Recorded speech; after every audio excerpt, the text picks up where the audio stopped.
Good morning students. मैं doctor Swati Soni government college Sumerpur से सहायक आचार्य रसायन शास्त्र। अपन पढ़ रहे थे बीएससी फाइनल ईयर में NMR topic nuclear magnetic resonance, जिसके अंदर अपन ने कैसी चीज़ देखी थी। एनएमआर क्या होता है, स्पेक्ट्रोस्कोपी किस तरीके से ली जाती है, इसका इंस्ट्रूमेंटेशन कैसे होता है, स्पिन स्प्लिटिंग क्या होती है, केमिकल शिफ्ट और शील्डिंग शील्डिंग किस तरीके से होता है। तो अपन देखते हैं कुछ सिग्नल्स और उनकी जो स्प्लिटिंग है वो किस तरीके से होती है। तो ये जो सारणी दी गई है इसके अंदर दिया गया है कि अगर पास के कार्बन पर हाइड्रोजन की संख्या कितनी है। नंबर ऑफ सिग्नल्स, तो अपन को पता चलते हैं कि जितने टाइप के हाइड्रोजन प्रेजेंट हैं, यानी जितने अलग अलग तरीके के हाइड्रोजन होंगे उतने ही अलग अलग तरीके के क्या मिलेंगे, अपन को सिग्नल्स मिलेंगे। लेकिन सिग्नल्स में जो स्प्लिटिंग है वो किस वजह से होती है, पास के कार्बन पर किस तरीके के हाइड्रोजन प्रेजेंट हैं या कितने हाइड्रोजन प्रेजेंट है, इसकी बेस पर क्या होती है, इनकी स्प्लिटिंग होती है। तो ये अपन किस तरीके से देख सकते हैं, तो इस सारणी में दिया गया है कि पास के कार्बन पर हाइड्रोजन की संख्या कितनी है, उसके बाद उसकी पीक्स कितनी आएगी, उसकी मल्टीप्लिसिटी कितनी है, बहुलकता कितनी है और आपेक्षिक तीव्रता क्या होगी, इसकी इंटेंसिटी किस तरीके से अपन इसको रेशियो के अंदर अपन रिप्रेजेंट कर सकते हैं। तो अगर पास वाले कार्बन पर कोई भी हाइड्रोजन प्रेजेंट नहीं है, जैसे कि इस वाले एग्जाम्पल में है ए या फिर बी, किसी भी तरीके का आप इसमें हाइड्रोजन ले लीजिए, दोनों में ही पास वाले कार्बन पर कोई भी हाइड्रोजन प्रेजेंट नहीं है। तो ए वाले जो हाइड्रोजन है इसमें तो पास वाले कार्बन पर एक भी हाइड्रोजन नहीं है, लेकिन बी वाले जो है हाइड्रोजन है उसमें पास में तो कार्बन ही नहीं है, ये किससे जुड़ा हुआ है, ऑक्सीजन से जुड़ा हुआ है। तो इस टेबल के अकॉर्डिंग क्या दिया गया है कि अगर पास वाले कार्बन पर 0 हाइड्रोजन प्रेजेंट है तो पीक कितनी आएगी, केवल एक पीक आएगी, जो कि वो खुद के हाइड्रोजन की पीक होगी। यानी कि अपन कैसे निकालते हैं पीक, n+1, अपन उसकी स्प्लिटिंग देखेंगे n+1, तो n तो कुछ है ही नहीं क्योंकि पास वाले कार्बन पर कोई हाइड्रोजन ही नहीं है। n क्या है यहाँ पर, पास वाले कार्बन पर प्रेजेंट हाइड्रोजन की संख्या। तो n+1 अपन देखेंगे, n 0 है तो क्या आ गया 1, यानी कि ये कितनी पीक देगा, केवल 1 पीक देगा। और उसकी मल्टीप्लिसिटी कितनी होगी, यानी कि वो कितनी बार स्प्लिट करेगा,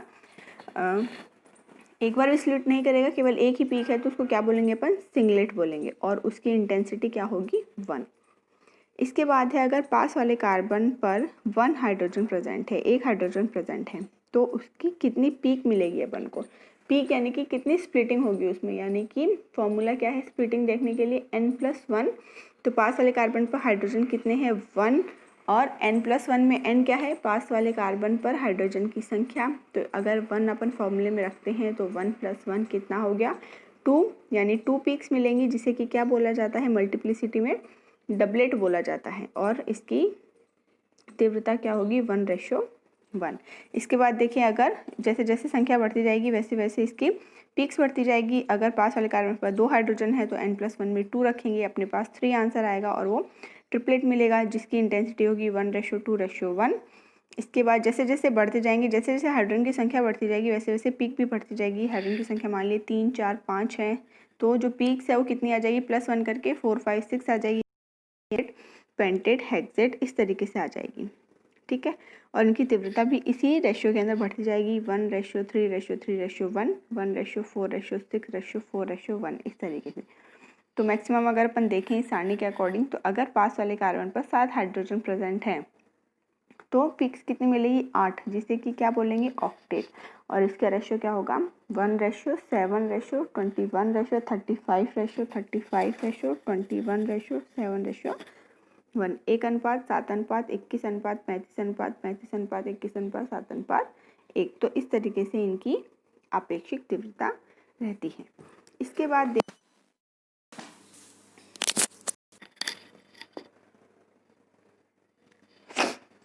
इसके बाद देखते हैं कपलिंग कांस्टेंट, यानी कि युग्मन स्थिरांक अपन किस तरीके से बताते हैं। तो एक बहु यानी कि मल्टीप्लेट के 2 समीपवर्ती शिखरों के केंद्रों के बीच की दूरी स्थिर होती है। इस स्थिर दूरी को युग्मन स्थिरांक कहा जाता है। यानी कि एक मल्टीप्लेट, तो मल्टीप्लेट में सारे आगे सिंगलेट को छोड़ के doublet, triplet, quartet, pentet, hextet, septate और ऑक्टेट। तो इसके अंदर क्या आएगा, किसी भी एक मल्टीप्लेट के दो समीपवर्ती शिखर, यानी कि जो दो पीक हैं, ये इस डायग्राम में आप देख सकते हैं, इसमें जो भी दो पास पास की दो पीक हैं उनके जो सेंटर्स हैं उनके बीच की दूरी को क्या बताया गया है, युग्मन स्थिरांक या फिर कपलिंग कांस्टेंट के द्वारा बताया गया है। ये 3 प्रकार के होते हैं। कपलिंग कांस्टेंट जो है ये 3 प्रकार के होते हैं, जेमिनल, विसिनल और लार्ज रेंज। जेमिनल को लिखा जाता है जे के ऊपर लेफ्ट साइड में ऊपर 2 लिखा गया है, एक तरीके से पावर ही मान लीजिए। ये क्या होता है, संतृप्त यौगिकों में पाया जाता है जेमिनल प्रकार का कपलिंग कांस्टेंट। संतृप्त यौगिक हो गए जैसे सिंगल बॉन्ड्स प्रेजेंट है जिसमें, तो एक ही कार्बन पर अगर 2 हाइड्रोजन प्रेजेंट है तो इनकी क्या होगी, पीक होगी, और इन दोनों के पीक की जो सेंटर्स हैं इनके बीच की दूरी को किससे डिनोट करेंगे अपन, युग्मन स्थिरांक से, कपलिंग कांस्टेंट से डिनोट करेंगे। जैसे कि देख लीजिए कार्बन पर 2 हाइड्रोजन प्रेजेंट है तो इसके लिए जे की वैल्यू क्या होगी, 12 से 15 के बीच में हो सकती है। वैसे जेमिनल की जनरली जेमिनल कपलिंग कांस्टेंट की रेंज होती है 0 to 30 हर्ट्ज। इसको अपन हर्ट्ज में लिखते हैं, ठीक है। और इसके बाद जो एक रिंग से जुड़ा हुआ है, साइक्लोपेंटेन रिंग से जो का कार्बन है उस पर प्रेजेंट 2 हाइड्रोजन के बीच में जो कपलिंग कांस्टेंट है उसकी वैल्यू होती है लगभग 20 के आसपास। ये तो था जेमिनल कपलिंग कांस्टेंट। फिर नेक्स्ट आता है विसिनल कपलिंग कांस्टेंट, जिसकी रेंज होती है 0 to 20 हर्ट्ज। इसको लिखते हैं अपन जे, और इसके लेफ्ट साइड में ऊपर की तरफ लिखते हैं 3। और ये मिलता है आपके पास, इसमें जेमिनल में तो क्या था, केवल एक ही कार्बन पर प्रेजेंट हाइड्रोजन के बीच में अपन कपलिंग कांस्टेंट देख रहे थे, लेकिन विसिनल के अंदर क्या होगा, निकटवर्ती कार्बन के जो हाइड्रोजन है उनके बीच में अपन क्या देखेंगे, कपलिंग कांस्टेंट देखेंगे, यानी कि पास पास वाले कार्बन के हाइड्रोजन के बीच में अपन ये कपलिंग कांस्टेंट देखेंगे। तो अब जैसे फर्स्ट एग्जांपल, इसके अंदर 3 एग्जांपल इसमें दिए गए हैं, तो इनके अकॉर्डिंग क्या है, कार्बन, सिंगल बॉन्ड कार्बन, इन पर जो हाइड्रोजन प्रेजेंट है इसके लिए विसिनल कपलिंग कांस्टेंट की वैल्यू होगी, रेंज होगी 6 to 8। उसी तरीके से अगर डबल बॉन्ड प्रेजेंट है और सिस वाले हाइड्रोजन हैं तो उनके लिए होगा 9 to 11। और डबल बॉन्ड प्रेजेंट है लेकिन ट्रांस वाले जो हाइड्रोजन हैं उनके लिए कपलिंग कांस्टेंट की वैल्यू होगी 15 to 18 हर्ट्ज।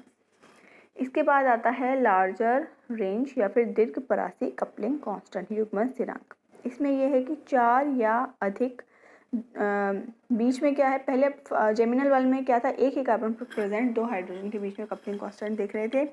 फिर सॉरी, जेमिनल के अंदर एक ही कार्बन पर प्रेजेंट 2 हाइड्रोजन के बीच में अपन कपलिंग कांस्टेंट देख रहे थे। फिर विसिनल में अपन ने क्या किया, निकटवर्ती कार्बन, बिल्कुल ही पास वाले कार्बन पर अपन ने क्या देखा, हाइड्रोजन के बीच कपलिंग कांस्टेंट। और लार्ज रेंज के अंदर क्या है, बीच में 2 या 3 डबल बॉन्ड प्रेजेंट होंगे, यानी कि मान लीजिए फर्स्ट और फोर्थ कार्बन या फर्स्ट और फिफ्थ कार्बन के जो हाइड्रोजन है इनके बीच में अपन कपलिंग कांस्टेंट देखेंगे, और जितने बीच में बॉन्ड प्रेजेंट है उसके हिसाब से ही क्या हो जाएगा, इसमें जे के राइट साइड में ऊपर वही वैल्यू लिखी जाएगी। इसकी रेंज होती है जनरली 0 to 3 हर्ट्ज। सबसे ज़्यादा रेंज होती है जेमिनल की 0 to 30 हर्ट्ज, फिर होती है विसिनल की 0 to 20 हर्ट्ज, और फिर होती है लार्ज रेंज की जिसकी होती है 0 to 3 हर्ट्ज। अब इसके अंदर एग्जांपल दे रखा है, जैसे कि अपने पास कोई भी साइक्लिक कंपाउंड है, साइक्लोहेक्सेन है, जिसके अंदर की 2 डबल बॉन्ड प्रेजेंट है, और इसमें फर्स्ट और जो फोर्थ है हाइड्रोजन उनके बीच में कपलिंग कांस्टेंट दिया गया है जो कि है 0 to 1। इसी तरीके से लास्ट में जो नीचे एग्जांपल दिया गया है उसमें फर्स्ट और फोर्थ कार्बन के बीच में कपलिंग कांस्टेंट देखा गया है जिसकी की वैल्यू है 2। ठीक है, तो इस तरीके से ये युग्मन स्थिरांक होता है। उसके बाद ये एक एग्जांपल दिया गया है कि मिथेनॉल पर ताप का प्रभाव किस तरीके से पड़ता है। अब टेम्परेचर का इफेक्ट किस तरीके से पड़ेगा किसी भी कंपाउंड पर, उसकी पीक पर, उसके एनएमआर स्पेक्ट्रा पर, तो यहाँ पर दिखाया गया है अलग अलग टेम्परेचर पर इसका एनएमआर स्पेक्ट्रा लिया गया है। तो फर्स्ट जो आपको ग्राफ दिख रहा है वो लिया गया है +31 डिग्री सेंटीग्रेड पर, सेकंड जो है वो -4 डिग्री सेंटीग्रेड पर लिया गया है, और जो थर्ड है लास्ट वाला है वो -40 डिग्री सेंटीग्रेड पर एनएमआर स्पेक्ट्रा लिया गया है। तो फर्स्ट वाले के अंदर जो है वो पीक जो है आपके सिंगलेट पीक आई है, फर्स्ट वाली पीक जो है वो 5 के अराउंड है। उसके बाद क्या है एक जो है ब्रॉड सिंगलेट मिला है -4 डिग्री सेंटीग्रेड पर, और -40 डिग्री सेंटीग्रेड पर क्या मिलेगा, एक क्वाड्रेट मिलेगा। इसके बाद जो नेक्स्ट पीक है, जो आपको शार्प पीक दिख रही है फर्स्ट वाले ग्राफ में 3.5 के अराउंड, ये वैल्यू तो इनकी सेम रहेगी, जैसे एक पीक जो है वो 5 के आसपास आएगी, दूसरी पीक 3.5 के आसपास आएगी। एक पीक तो CH3 ग्रुप की है और एक पीक कौन सी है, OH ग्रुप की। तो फर्स्ट वाली जो पीक है, जो ब्रॉड पीक है, वो है OH ग्रुप वाले हाइड्रोजन की, और जो शार्प पीक है बाद वाली पीक है 3.5 पे जो आ रही है वो है CH3 के प्रोटॉन की। इनके लिए सिंगलेट आएगा। तो इसमें क्या बताया गया है, जैसे जैसे ताप बढ़ता जाता है वैसे वैसे क्या होती है इनकी, जैसे जैसे ताप घटता जाता है वैसे वैसे क्या होता है, इनकी स्प्लिटिंग होती जाती है। तो फर्स्ट वाले में 3.5 पे केवल एक सिंगलेट आ रहा है CH3 के प्रोटॉन के लिए। सेकंड जो है -4 डिग्री सेंटीग्रेड पर 3.5 पे एक डबलेट मिल रहा है, या फिर एक चौड़ा एक ब्रॉड सिंगलेट मिल रहा है। और जो लास्ट वाला ग्राफ है -40 डिग्री सेंटीग्रेड पर, जैसे कि तापमान कम करते करते -40 डिग्री पर आ गए हैं, तो यहाँ पर ग्राफ मिल रहा है 3.5 पर मिल रहा है प्रोटॉन के लिए एक डबलेट। तो इस तरीके से अलग अलग कंपाउंड पे ताप के अलग अलग प्रभाव दिखाई देते हैं। तो ये था आपका कपलिंग कांस्टेंट, और क्या देखा अपन ने कि किस तरीके से मेथनॉल पर ताप का प्रभाव पड़ेगा, और अपन ने ये देखी टेबल जिसमें कि आपेक्षिक तीव्रता का अपन ने अध्ययन किया। फिर नेक्स्ट अपन देखेंगे कि NMR स्पेक्ट्रोस्कोपी के एप्लीकेशंस क्या क्या हो सकते हैं, अपन को किस किस तरीके से कंपाउंड की पहचान करने में जो है NMR स्पेक्ट्रा काम आता है। Thank you.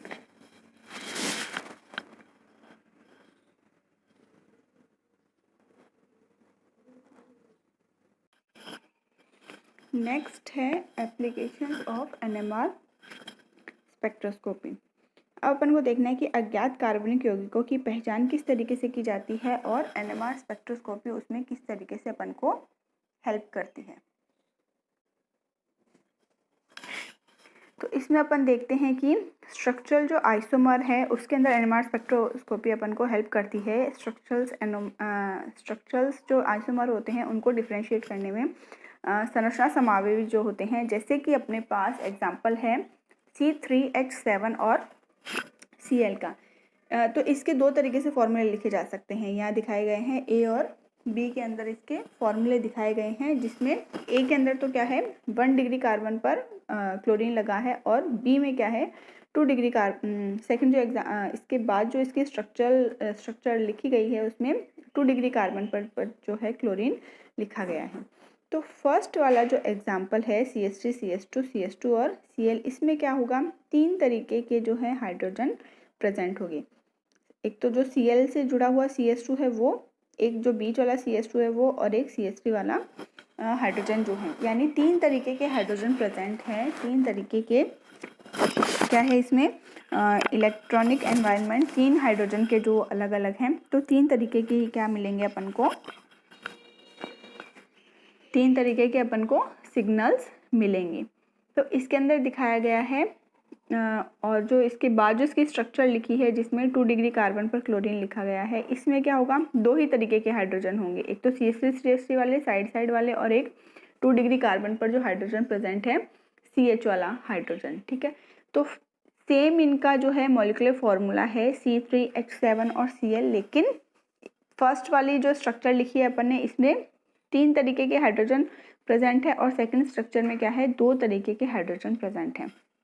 तो NMR स्पेक्ट्रोस्कोपी जब अपन किसी मॉलिक्यूल की लेते हैं तो अपन को उससे पता चलता है कि सेम मॉलिक्यूलर फॉर्मूले होने के बाद भी जो मॉलिक्यूल है वो कौन सी स्ट्रक्चर मेंटेन कर रहा है, जिससे कि क्या है उसके NMR सिग्नल अलग अलग आ रहे हैं। अगर अपन को सिंपल दे दिया गया है कि आपका जो मॉलिक्यूल है वो C3H7Cl है, और अपन को NMR स्पेक्ट्रा देते हैं उसका, तो अपन को पता चलता है अगर उसमें 3 तरीके के हाइड्रोजन की पीक दे रखी है तो वो फर्स्ट वाली स्ट्रक्चर मेंटेन कर रहा है, और अगर उसमें 2 तरीके के हाइड्रोजन प्रेजेंट है तो वो क्या करेगा, 2 तरीके के हाइड्रोजन प्रेजेंट है तो वो सेकेंड वाली स्ट्रक्चर जो है वो उसके अंदर प्रेजेंट है। अब स्ट्रक्चरल आइसोमर में ही बी एग्जाम्पल दिया गया है C3H8O का। तो इसमें भी सेम वही दो तरीके के स्ट्रक्चरल आइसोमर बन सकते हैं। इसमें Cl की जगह क्या आ गया, OH ग्रुप आ जाएगा। तो फर्स्ट वाले में तो 1 डिग्री कार्बन से जुड़ा हुआ है OH ग्रुप, और सेकेंड वाले के अंदर क्या है, 2 डिग्री कार्बन से जुड़ा हुआ है OH। ठीक है, तो इस तरीके से क्या होता है, स्ट्रक्चरल जो है आइसोमर्स को अपन पता लगा सकते हैं। इसके बाद आता है सिस और ट्रांस आइसोमर का पता लगाना। सिस और ट्रांस आइसोमर अभी मैंने आपको बताया था कि जो कपलिंग कांस्टेंट है, युग्मन स्थिरांक है, उसमें अलग अलग वैल्यू आती है। तो अगर सिस के अंदर प्रेजेंट है, अपन ने विसिनल के अंदर पढ़ा था जिसकी रेंज क्या होती है 0 to 20 हर्ट्ज होती है। तो विसिनल के अंदर अपन ने पढ़ा था, विसिनल कपलिंग कांस्टेंट के अंदर अपन ने पढ़ा था कि पास पास वाले कार्बन के हाइड्रोजन का जो है वो युग्मन स्थिरांक देखा जाता है। तो J की वैल्यू क्या है 7 to 12 अगर सिस के अंदर प्रेजेंट है तो, और यही अगर हाइड्रोजन ट्रांस फॉर्म के अंदर प्रेजेंट है तो उसकी वैल्यू बढ़कर क्या हो जाती है, कपलिंग कांस्टेंट की 13 to 18 के अप्रॉक्स हो जाती है। नेक्स्ट है कीटोइनॉल फॉर्म। अब यहाँ पर दिया गया है आपके एसिटाइल एसीटोन, जिसका फॉर्मूला होता है CH3CO CH2 CO CH3। अब कीटोइनॉल फॉर्म में क्या होता है, कीटोनिक ग्रुप होता है, और इसका जो आइसोमर अपन बनाते हैं वो इनॉल फॉर्म के अंदर बनाते हैं। यानी फर्स्ट वाले के अंदर तो क्या है, CO ग्रुप प्रेजेंट है, CO CH3 ग्रुप प्रेजेंट है, और सेकेंड वाले में क्या है, डबल बॉन्ड कार्बन और OH ग्रुप, जिसे इनॉल ग्रुप कहते हैं। इनॉल का मतलब होता है इन और ऑल, इन प्लस ऑल से मिलकर बना है इनॉल। तो इन किसके लिए आता है, डबल बॉन्ड के लिए आता है, एल्कीन के लिए आता है, और ऑल किसके लिए आता है, ऑल आता है आपके अल्कोहल के लिए। ठीक है, तो कीटो इनॉल ये इसमें आइसोमर दिखाए गए हैं। इसके अंदर भी अपन क्या कर सकते हैं, पता लगा सकते हैं कि NMR स्पेक्ट्रोस्कोपी से कि जो अपन को मॉलिक्यूल दिया गया है वो कीटो फॉर्म में है या इनॉल फॉर्म में, क्योंकि सेम मॉलिक्यूलर फॉर्मूला होने के बाद भी कीटो फॉर्म के अंदर केवल 2 टाइप के हाइड्रोजन प्रेजेंट है, एक CH3 वाले और एक बीच वाला CH2 ग्रुप का। ठीक है, लेकिन इनॉल के अंदर कितने टाइप के हाइड्रोजन प्रेजेंट है, 4 टाइप के हाइड्रोजन प्रेजेंट है, CH3 वाला, CH डबल बॉन्ड कार्बन वाला, एक साइड वाला CH3 वाला, और एक OH ग्रुप का। तो अगर अपन को मॉलिक्यूलर फॉर्मूला दिया जाता है और साथ में NMR स्पेक्ट्रा दिया जाता है, तो अगर उसमें 2 सिग्नल प्रेजेंट है तो वो कौन सा होगा, कीटो फॉर्म का होगा। लेकिन अगर 4 उसके अंदर NMR सिग्नल प्रेजेंट है, यानी कि 4 टाइप के हाइड्रोजन प्रेजेंट है, तो वो कौन सा होगा, इनॉल फॉर्म होगा। तो इस तरीके से एप्लीकेशन ऑफ NMR स्पेक्ट्रोस्कोपी है, जिससे कि अपन को क्या क्या पता चला, स्ट्रक्चरल आइसोमर के अंदर अपन डिफ्रेंशिएट कर सकते हैं, सिस ट्रांस आइसोमर में डिफ्रेंशिएट कर सकते हैं, और कीटोइनॉल फॉर्म में अपन जो है वो विभेद कर सकते हैं। इसके बाद एक और है इसके अंदर एप्लीकेशन में, जिसमें है कि स्टडी ऑफ मैकेनिज्म का भी अपन इसमें पता लगा सकते हैं। जैसे कि अपने पास यहाँ एग्जाम्पल दिया हुआ है NaOH प्लस वाटर, और फिर क्या होगा, वाटर का जो हाइड्रोजन है ये रेडियोधर्मी उससे मार्क किया हुआ है। ठीक है, तो उसके बाद रिएक्शन होने के बाद क्या मिलता है अपन को, सिंपल वापस वही NaOH और वाटर मिलता है, लेकिन इसमें जो है हाइड्रोजन जो है ये चेंज हो जाती है। ठीक है, इसे बोलते हैं प्रोटॉन विनिमय धीरे होता है, इसलिए क्या होता है, इसका अध्ययन अपन NMR के द्वारा कर सकते हैं। तो ये प्रोटॉन विनिमय हो गया एक तरीके से, प्रोटॉन एक्सचेंज की इसमें रिएक्शन हो गई, यानी NaOH का जो हाइड्रोजन था वो वाटर में चला गया, और वाटर का जो रेडियो एक्टिव हाइड्रोजन था वो किस में आ गया, NaOH के अंदर आ गया। तो ये भी अपन NMR स्पेक्ट्रोस्कोपी से देख सकते हैं, H1 NMR स्पेक्ट्रोस्कोपी से, क्योंकि इसमें अपन हाइड्रोजन का अध्ययन कर रहे हैं। तो कौन सी स्पेक्ट्रोस्कोपी होती है, H1 NMR स्पेक्ट्रोस्कोपी। ठीक है, फिर है कुछ यौगिक में PMR स्पेक्ट्रा की व्याख्या। PMR स्पेक्ट्रा भी वही है, प्रोटॉन मैग्नेटिक रेजोनेंस बोल दो या फिर न्यूक्लियर मैग्नेटिक NMR और PMR एक ही चीज़ है। तो कुछ यौगिक में इसकी व्याख्या की गई है, ये अपन देख लेते हैं फटाफट। तो ए वाला एग्जाम्पल है CH3 CH2 Br का। तो वही अपन को पता है, इसमें 2 तरीके के हाइड्रोजन प्रेजेंट है, A और B, एक CH3 ग्रुप वाले और एक CH2 ग्रुप वाले। तो CH3 ये पहले भी अपन ने एग्जाम्पल देखा था। CH3 ग्रुप वाले जो हैं, यानी कि A वाले जो हाइड्रोजन है ये B की वजह से स्प्लिटिंग देंगे। तो क्या फॉर्मूला होता है, N+1 का फॉर्मूला होता है, और N क्या है यहाँ पर, पास वाले कार्बन पर प्रेजेंट हाइड्रोजन की संख्या। तो ये अपन किस तरीके से निकालेंगे, n+1 से निकालेंगे तो कितनी स्प्लिटिंग हो जाएगी, पास वाले कार्बन पर कितने हाइड्रोजन है, 2 हाइड्रोजन है, तो स्प्लिटिंग क्या होगी 2+1 यानी कि 3 की स्प्लिटिंग हो जाएगी, यानी कि एक अपन को ट्रिपलेट मिलेगा, जो कि आप इसके आगे जो डायग्राम दिया हुआ है इसमें देख सकते हैं। अपन को क्या मिला है, एक ट्रिपलेट दिख रहा है यहाँ पर। सबसे पहले तो क्या है, 0 पर TMS है बिल्कुल राइट साइड में, उसके बाद एक अपन को मिला है ट्रिपलेट। उसके बाद जो बीच वाला CH2 ग्रुप है, इसके जो हाइड्रोजन है, अगर अपन इसकी स्प्लिटिंग देखते हैं तो क्या आता है, स्प्लिटिंग पास वाले कार्बन की वजह से होगी, यानी कि CH3 की वजह से होगी। CH3 पर 3 हाइड्रोजन प्रेजेंट है, तो स्प्लिटिंग कितनी हो जाएगी 3+1 यानी कि 4। अपन को एक क्वाड्रेट मिलेगा, जो कि इसके डायग्राम में साफ दिख रहा है। एक क्वाड्रेट बना हुआ है जिसकी जिसकी डेल्टा की वैल्यू हो जाएगी 3.4 के आसपास, और आपेक्षिक तीव्रता हो जाएगी 1:3:3:1, और कपलिंग कांस्टेंट की वैल्यू हो जाएगी यहाँ पे 6 हर्ट्ज के आसपास। फिर सेकंड एग्जांपल दिया हुआ है अपन को एथेनॉल का। एथेनॉल में भी सेम 3 तरीके के हाइड्रोजन प्रेजेंट है, एक OH ग्रुप का, एक CH2 ग्रुप का और एक CH3 ग्रुप का। तो CH3 में CH2 की वजह से स्प्लिटिंग होगी, तो इसमें 3 तरीके की 3 स्प्लिटिंग होगी, तो ये ट्रिपलेट मिलेगा। उसी तरीके से OH ग्रुप में एक अपन को क्या मिलेगा, केवल सिंगलेट मिलेगा, क्योंकि कोई भी स्प्लिटिंग नहीं हो रही है इसके अंदर। और CH2 ग्रुप जो है बीच वाला, उसमें 8 तरीके की इसमें स्प्लिटिंग मिलेगी, क्योंकि 3 तो CH3 ग्रुप की वजह से स्प्लिटिंग होगी, यानी कि 3+1, और एक जो है हाइड्रोजन की वजह से, यानी 1+1, तो 4 × 2 यानी 8 मिलेंगे, इसमें ऑक्टेट मिलेगा, जो कि इसके डायग्राम में दिखाया गया है। फिर है एसिटाल्डिहाइड का CH3CHO, जिसमें 2 तरीके के हाइड्रोजन प्रेजेंट है, एक CH3 वाला और एक CHO ग्रुप का। फिर लास्ट में है ethyl acetate CH3CO oxygen CH2CH3। इसमें क्या है, 3 तरीके के हाइड्रोजन प्रेजेंट है और तीनों के ही अलग अलग अपन को सिग्नल्स मिलते हैं।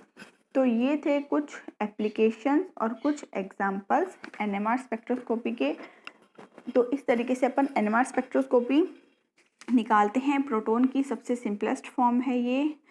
इसके एप्लीकेशन देखते हैं अपन, किस किस में काम आते हैं, किस किस तरीके से ये पीक देता है। शील्डिंग डी शील्डिंग की वजह से इनकी डेल्टा की वैल्यू घटती बढ़ती रहती है, और स्पिन स्प्लिटिंग की वजह से इसमें क्या होते हैं, सिग्नल्स मिलते हैं अपन को, doublet, triplet, quartet, pentet, hextet, septet, octet, इस तरीके से।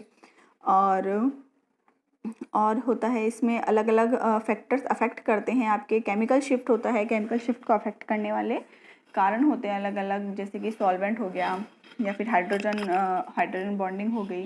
तो इस तरीके से ये NMR स्पेक्ट्रोस्कोपी अपनी कंप्लीट होती है। Thank you.